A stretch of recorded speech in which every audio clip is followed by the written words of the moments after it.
Hey, Calculator's Math Industry, and we are going to take a look at what? Slant asymptotes. So what we're going to do is right over here is a problem. And what we're going to do is try and graph it. So you might think this problem is easy because all you have is a function of x equals whatever this is called, x squared divided by x minus 1. And what we're going to do is we're going to try and find the statistics of this thing right here.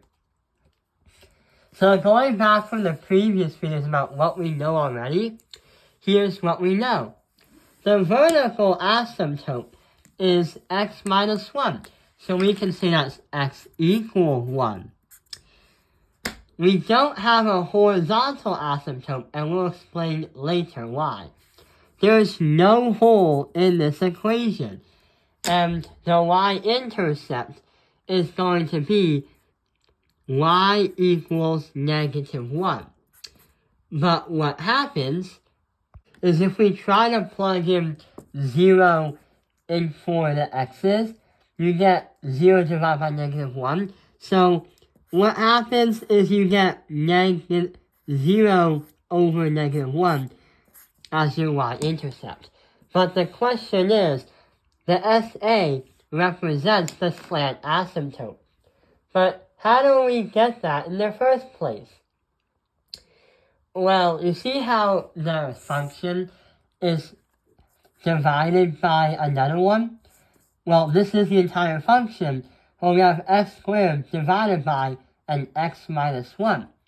So to try it out and see what happens, we're going to literally divide and see what happens. So x squared plus 0x plus 0.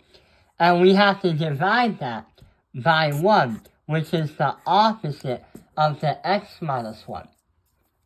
So 1, 0, 0 using synthetic division.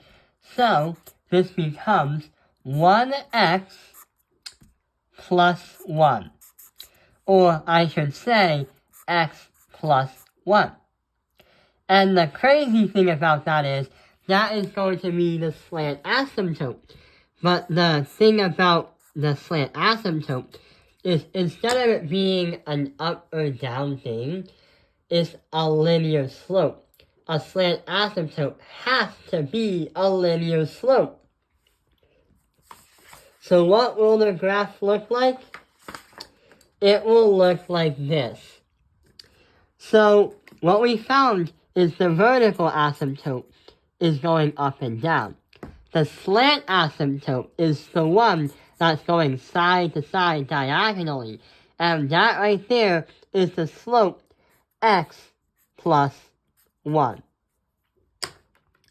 And what happens is the lines that mark the function, these pink lines, are where they're going to be while not being or crossing the asymptotes. There's no vertical asymptote because you can never have a slant asymptote and a vertical asymptote together. But also, if you look at the function and the x squared and the 1, where the exponent is higher on the upper part than the lower part, the numerator or the denominator, the upper numerator is gonna go faster than the lower denominator. So that makes sense why we can't have a horizontal asymptote while it always goes up towards infinity and never levels off.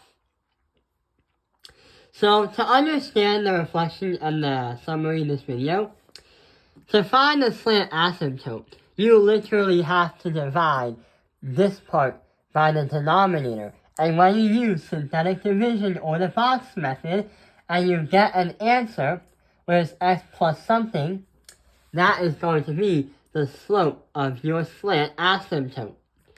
I hope this video has helped you understand the slant asymptote.